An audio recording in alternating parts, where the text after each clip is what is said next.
अस्सलाम वालेकुम dear viewers, I hope you're as fit as a fiddle. आज मैं आप लोग के लिए स्ट्रक्चर नंबर 16 लाया हूँ, जिसकी मदद से आप लोग कुछ इस तरह के सेंटेंसेस इंग्लिश में कहने के काबिल होंगे।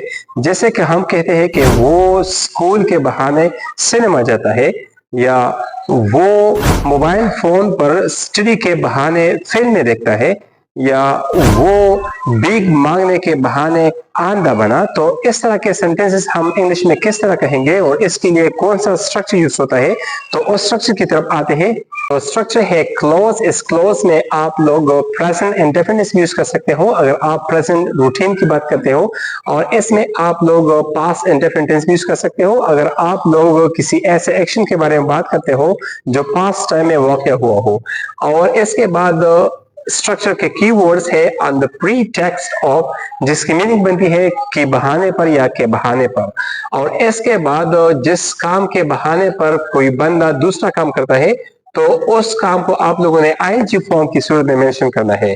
तो अब सेंटेंस की तरफ आते हैं। सपोज मैं कहता हूं कि वो स्कूल के बहाने सिनेमा जाता है, so he goes to cinema, वो सिनेमा जाता है on the pretext of going to school, school के बहाने, मतलब वो स्कूल के बहाने सिनेमा जाता है।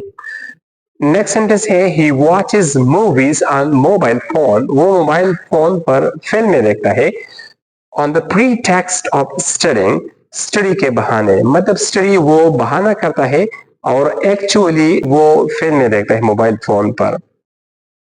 नेक्स्ट वन सेंटेंस है ही turned blind on the pretext of begging, वो भीख मांगने के बहाने आंधा बना। तो मोस्टली इस तरह के एक्सप्रेशन जो है हम ऐसे सिचुएशन में यूज करते हैं जब कोई बंदा अपने रिस्पॉन्सिबिलिटी से पीछे हटने की कोशिश करता है, या कोई शख्स मेहनत करने की बजाय वो कामचोरी दिखाता हो। तो ऐसे सिचुएशन में हम इस तरह के सेंटेंसेस और इस तरह के स्ट्रक्चर यूज करते हैं। तो इनमें जो सेंटेंसेस मैंने आप लोग दिए हैं, तो आप लोग इन सेंटेंसेस को इस स्ट्रक्चर की मदद से ट्रांसलेट करके कमेंट बॉक्स में शेयर करें।